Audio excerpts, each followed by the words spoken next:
শুভ সকাল বন্ধুরা, আমি অনিতা বিয়ে বেঙ্গলি ব্লগস চ্যানেলে তোমাদের সকলকে অনেক অনেক স্বাগত ও ভালোবাসা। আর গুরুজনদের আমার প্রণাম, ছোটদের অনেক অনেক ভালোবাসা জানিয়ে আজকের ব্লগটি শুরু করছি। আর আজকে সকাল সকালই দেখো রান্নাবান্নার থেকে ব্লগটা শুরু করলাম। আজকে সকালে বানিয়ে নেব আলুর পরোটা। ওর জন্য প্রেশার কুকারে আলু সেদ্ধ দিয়ে দিয়েছিলাম। আর আজ হচ্ছে রবিবার, বাবু ভীষণ কয়দিন থেকে বায়না করছে বিরিয়ানি খাওয়ার জন্য। তো আজকে ভেবেছি বিরিয়ানিটা বানিয়েই নেব। তো ওর বাবা উঠুক ঘুম থেকে, ওর বাবাকে বলি কি বলে। ইচ্ছা তো রয়েছে আজকেই বানানোর। আর দেখো এখন বানিয়ে নিচ্ছি আলুর পরোটার জন্য আলু সেদ্ধটা আর কি। আলু সেদ্ধর মধ্যে দিয়ে দিলাম পেঁয়াজ কুচি, লঙ্কা কুচি, ধনেপাতা কুচি, লবণ, তারপরে এই যে গরম মশলার গুঁড়ো, আর এটা হচ্ছে গোলমরিচের গুঁড়ো, তারপরে দিয়ে নিচ্ছি একটু জিরার গুঁড়ো আর ধনের গুঁড়ো দিয়েছিলাম, তোমাদেরকে দেখানো হয়নি। এটা দিয়ে নিলাম একটু আমচুর পাউডার আর দিয়ে নিচ্ছি একটু সর্ষের তেল না দিলে না কেন যেন ভালোই লাগে না মনে হয়। তো যাই হোক, এগুলো সমস্ত কিছু দিয়ে ভালো করে আলুটাকে মাখিয়ে রেডি করে নিলাম। আটাটা আগেই ছেনে রেখেছিলাম আর আটার মধ্যে দিয়ে নিচ্ছি আলুর পুর। আটাটাকে দেখো সুন্দর করে কুলি পিঠার মতো গোল বাটির মতো বানিয়ে ওর মধ্যে আলুর পুরটা দিয়ে এখন সুন্দর করে হাত দিয়ে চেপে চেপে নিলাম। এখন রুটিটা বেলে নিলেই হয়ে যাবে পরোটাটা। তো দেখো আলতো হাতে বেলে নিচ্ছি, বেশি জোরে চাপ দিয়ে বেলা যাবে না, তাহলে আলুগুলো ফেটে বের হয়ে যাবে। তো আর আটাটা না একটু নরম করে ছেনে নিয়েছিলাম যেন ভালো মতো বেলা যায় আর কি, বেশি জোরে চাপ দিতে না লাগে। তো আমার দেখো রুটিটা বেলা হয়ে গিয়েছে।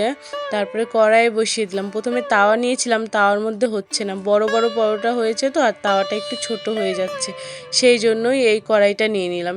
এই কড়াই বেশ ভালোই হবে।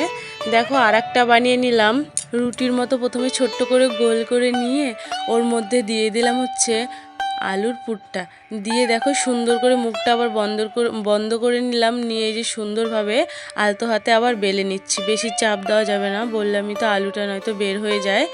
তো দেখো সুন্দর কিন্তু হয়ে গেল আমার আলুর পরোটা বেলা। এবার এটা হয়ে এসেছে, এক পাশটা উল্টিয়ে দিই, এই পাশটা হয়ে গিয়েছে হালকা। তো এই পাশটা আর এক পাশ উল্টে দিলাম যে ওই পাশটা হলে একটু তেল লাগিয়ে নেব। এখন দুই পাশেই লাগিয়ে ভালো করে সেঁকে নিলেই হয়ে যাবে আমার আলুর পরোটা।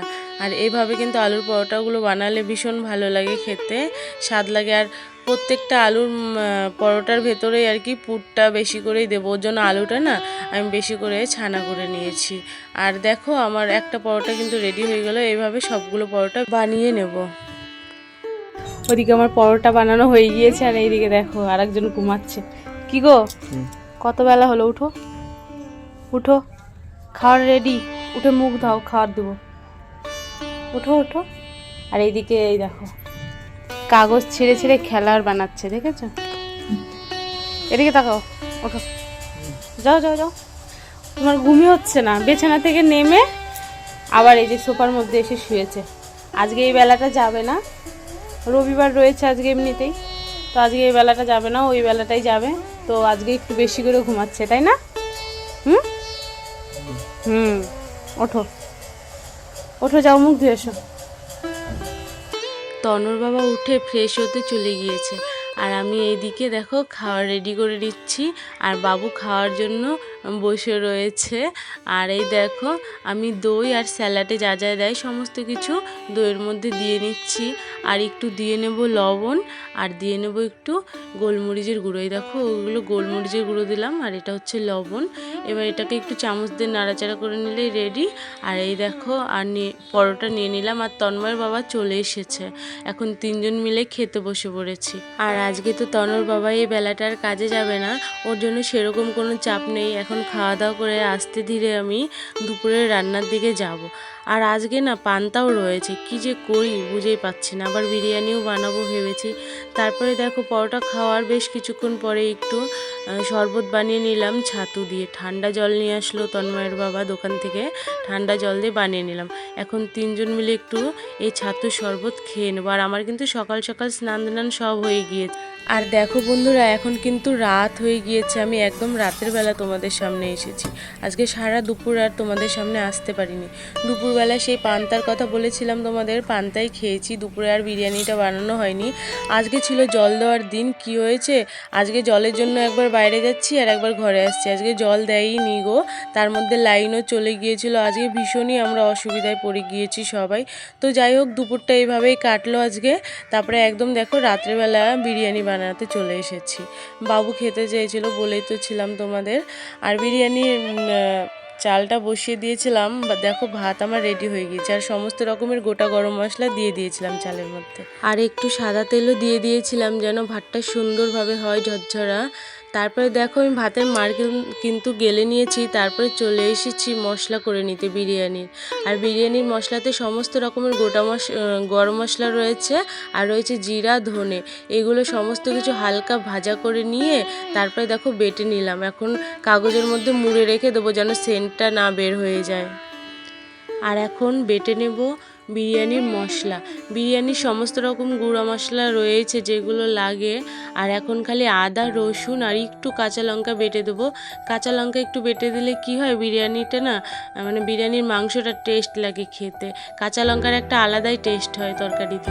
তো যাই হোক, দেখো আমার সুন্দর করে বাটা হয়ে গিয়েছে। এখন মশলাটা আমি উঠিয়ে নেব প্লেটের মধ্যে। মশলাটা উঠিয়ে নিয়ে তারপরে বিরিয়ানির মাংসটা ম্যারিনেট করে নেব। এই দেখো এখন মাংসটা আমি নিয়ে নিয়েছি ভালো করে ধুয়ে, আর দিয়ে দিলাম বাটা মশলাটা। একটু দিয়ে দিচ্ছি হচ্ছে ধনে গুঁড়ো, আর দিয়ে নিচ্ছি পরিমাণ মতো টক দই। টক দইটা দিলে বিরিয়ানিটা খেতে বেশ ভালো লাগে। আর দিয়ে নিলাম লবণ। এখন দিয়ে নিচ্ছি অল্প করে হলুদ। আর এই যে গরম মশলা গুঁড়ো একটু দিয়ে নিলাম, আর দিয়ে নিলাম একটু গোলমরিচের গুঁড়ো। এখন দিয়ে নিচ্ছি একটু লঙ্কার গুঁড়ো, বেশি দেবো না, ঝাল করবো না খুব একটা বেশি। কাঁচা লঙ্কাও রয়েছে। আর দিয়ে দিলাম হচ্ছে একটু সরিষার তেল। আর এগুলো দিয়ে আমি সুন্দর করে এখন ম্যারিনেট করে নিচ্ছি চিকেনটা। ম্যারিনেট করে কিছুক্ষণ রেখে দেবো। তারপরে ওইদিকে বসিয়ে নেব এখন কড়াই। আর দেখো কড়াই বসিয়ে নিয়েছি, কড়াইটা গরম হয়ে গিয়েছে। কড়াইয়ের মধ্যে দিয়ে নিচ্ছি পরিমাণ মতো সাদা তেল। আর পেঁয়াজগুলো তো কেটে রেখে দিয়েছিলাম, পেঁয়াজগুলো এখন দিয়ে দিলাম। পেঁয়াজটা এখন লাল করে সুন্দর করে ভেজে নিয়েছি, একদম মুচমুচা করে। এরকম করেই ভেজে নিতে লাগে বিরিয়ানির পেঁয়াজ। এই পেঁয়াজটা সাজানোর সময় দেব, বিরিয়ানির লেয়ারগুলো সাজানোর সময়। আর মাংসটা যখন কষাবো তখন একটু দেব। তারপরে দেখো পেঁয়াজটা নামিয়ে নিয়ে সমস্ত রকমের গোটা গরম মশলা আর তেজপাতা দিয়ে দিলাম বিরিয়ানির মাংসের সম্বার আর কি। মাংসটা এখন বানিয়ে নেব। মাংসের সম্বার দিয়ে নিলাম, আর দুটো শুকনো লঙ্কাও দিয়ে নিলাম। আর ম্যারিনেট করা মাংসটা দেখো এখন দিয়ে নিলাম এই সম্বারের উপরে। এখন সুন্দর করে নেড়ে চেড়ে কষিয়ে নিতে লাগবে মাংসটাকে। যতক্ষণ না মাংসটা সুন্দরভাবে সেদ্ধ হয়ে যাচ্ছে ততক্ষণ এটাকে কষাতে লাগবে এখন। তো দেখো এখন একটু নাড়াচাড়া করে নেব। নাড়াচাড়া করে নিয়ে ঢাকা দিয়ে দেবো। আর আমি কিন্তু একটা টমেটো কুচিও দিয়ে দিয়েছিলাম। তো আজকে বেশি টমেটো দিইনি, যেই সময় না টক দইটা দিই না, থাকে না, সেই সময় কি করি টমেটোটা একটু বেশি করে দিয়ে দিই, তাহলে ভালো লাগে খেতে। আর আজকে বিরিয়ানিতে আমি কেওড়া জল আর গোলাপ জল দিয়েও করব। এর আগে আমি কখনো কেওড়া জল আর গোলাপ জল দিয়ে বিরিয়ানি বানাইনি। তো আজকে ঘরে বানিয়ে দেখি এগুলো দিয়ে কেমন লাগে। আমার খুব একটা না উগ্র গন্ধ ভালো লাগে না, ওর জন্য আমি কেওড়া জল আর গোলাপ জলটা বেশিরভাগই দিই না। বেশিরভাগই কি যে কয়বার বানিয়েছি সেই কয়বারই দিইনি। তো আজকে দেবো, একদম অল্প অল্প করেই দেবো, পরিমাণ মতো আর কি, যতটুকু লাগে দিয়ে খেয়ে দেখবো কেমন লাগে। তো যাই হোক চলো, আমার দেখো বিরিয়ানির হচ্ছে মাংসটা কষানো হয়ে গিয়েছে। এখন যে গুঁড়া মশলাটা বানিয়ে রেখেছিলাম বিরিয়ানির, সেই মশলাটা এখন দেখো দিয়ে সুন্দরভাবে আবার নেড়ে চেড়ে নিচ্ছি। মাংস কিন্তু অনেকক্ষণ ধরে কষিয়েছি ঢেকে রেখে, মাংস আমার সুন্দরভাবে কষে গিয়েছে। এখন আমি দিয়ে নিলাম একটু জল। একটু জল দিয়ে না ফুটে নিলে ভালো লাগবে না। তো একটু জল দিয়ে দেখো হালকা পরিমাণে জল দিয়েছি যেন মাংসটাকে একটু ভালো করে ফুটিয়ে নিতে পারি। চিকেনটা এখন ভালো করে ফুটতে দেব যেন ভেতরে একদম সুন্দরভাবে নরম হয়ে যায়। এমনিতেও কষার সময় হয়েই যায় চিকেন তাড়াতাড়ি সেদ্ধ। তো যাই হোক জল দিয়ে দিয়েছি, ভালো মতো একদম হয়ে যাবে। আর চিকেনটা এখন সুন্দরভাবে সেদ্ধ হয়ে গিয়েছে। এখন আমি একটুখানি দিয়ে নিলাম চিনি, একটু টেস্টটাকে ভালো করার জন্য, বুঝলে তো, মিষ্টি হবে না কিন্তু টেস্টটা বেশি সুন্দর হবে চিনিটার জন্য। একদম হালকা পরিমাণে দিয়েছি, বোঝাই যাবে না। তো যাই হোক, তারপরে দেখো আমার চিকেন রেডি হয়ে গিয়েছে। এখন আমি এই বিরিয়ানির লেয়ারগুলো তৈরি করে নিচ্ছি। প্রথমে একটু মাংসের তরকারি দিয়ে নিলাম, তারপরে ভাত দিয়ে নিলাম, তারপরে আবার দেখো মাংসের তরকারি দিয়ে নিলাম, এবার বেরেস্তা করা পেঁয়াজটা দিয়ে নিলাম, তারপরে দিয়ে নিলাম গুঁড়া মশলাটা, তারপরে আবার দিয়ে নিচ্ছি ভাত। এখানে আজকে আলু দিতে চেয়েছিলাম, তো আলুটা দিইনি, একটু দেরি হয়ে গিয়েছিল তো রাতে রান্না করতে করতে, তো আলুটা আবার সেদ্ধ করে ভাজা করে দিতে দিতে দেরি হয়ে যাবে, সেই জন্য আর আলুটা দিইনি। তো আবার সেইভাবেই একই রকমভাবেই আবার ভাত দিয়ে মাংস দিয়ে উপরে ওই পেঁয়াজ আর মশলা দিয়ে ছড়িয়ে নিলাম। এইটাই হচ্ছে লাস্ট লেয়ার, 3টা লেয়ার করলাম আজকে। আর এখন এই দেখো ওপর দিয়ে দিয়ে নেব কেওড়া জল আর গোলাপ জল, মশলা আর বেরেস্তা পেঁয়াজটা দিয়ে নিয়েছি। আর এই যে কালারটাও একটু দিয়ে নিলাম, আমার কাছে একটু ফুড কালার ছিল, সেই কালারটা জলের মধ্যে গুলে একটু দিয়ে নিলাম, তাহলে বিরিয়ানির কালারটা ভালো লাগবে দেখতে। কেওড়া জল দিয়ে দিলাম 1 মুটকির মতো, আর গোলাপ জলও দিয়ে দিলাম 1 মুটকির একটু কম। এখন এটাকে দমে বসিয়ে দেব। এই দেখো একটা তাওয়া বসিয়ে নিলাম আর বসিয়ে দিলাম বিরিয়ানিটা দমে। তো বিরিয়ানিটা হতে থাক দমে। বিরিয়ানি বানানো কমপ্লিট, দমে বসিয়েছি, কমপ্লিট হয়নি এখনও, বিরিয়ানিটা দম হোক। ততক্ষণ আমি গাটা একটু ধুয়ে আসি, নইলে আমি শান্তি করে খেতে পারবো না। আর ওই দেখো তন্ময়ের বাবাও চলে এসেছে, তন্ময়ের বাবা বসে রয়েছে।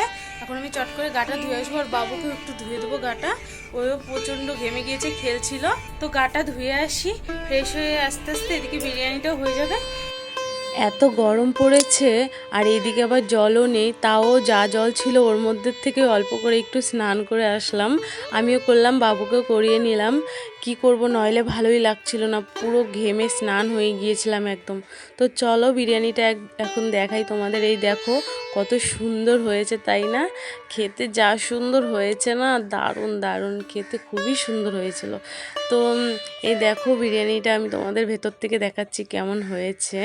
একদম ঝরঝর হয়েছে, একটু জুসি জুসি হয়েছিল, আর মাংসগুলো খুব সুন্দরভাবে সেদ্ধ হয়েছিল, জানো তো, দারুণ হয়েছিল, দারুণ দেখতেও যেমন লাগছে, খেতে এর থেকে 10 গুণ বেশি টেস্ট হয়েছিল। আর কেওড়া জল গোলাপ জল দেওয়াতে ভালোই লাগলো, খুব একটা উগ্র গন্ধ টন্ধ কিছু লাগলো না, ভীষণই টেস্ট লাগলো, বুঝলে তো। আর দেখো বিরিয়ানিটা সামনের থেকে একবার তোমাদের দেখাচ্ছি, থালার কত সুন্দর হয়েছে, তাই না? জুসি জুসি একদম মাংসগুলো। তো যাই হোক, আর চাটনি নিয়ে নিয়েছি, স্যালাড আর কাটলাম না গো, স্যালাডের সমস্ত কিছু ছিল, তো আর কাটলাম না, থাকে এগুলো দিয়েই খেয়ে নেবো। তো 3 জনের খাওয়ার বেড়ে দেখো খেতে বসে পড়েছি। তো চলো খাওয়া দাওয়া করে একদম আসছি। তারপরে বন্ধুরা খাওয়া দাওয়া করে চলে এসেছি, আর আজকের বিরিয়ানিটা দারুণ হয়েছিল, খুবই সুন্দর হয়েছিল। কেওড়া জল আর গোলাপ জল দিয়ে এই প্রথমবার আমি বানালাম, খেয়েছি, দোকানেরগুলো খেয়েছি, তো ঘরে কোনোদিনও বানাইনি, ভালোই লাগলো।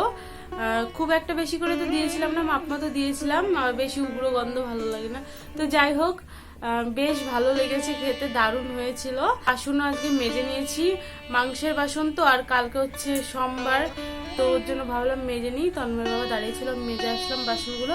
আর এখন কিন্তু বেজে গিয়েছে রাত 12টা, আর বাবু দেখো ঘুমিয়ে গিয়েছে, ওই যে বাবু খাওয়া দাওয়া করে তখনই শুয়ে পড়েছে।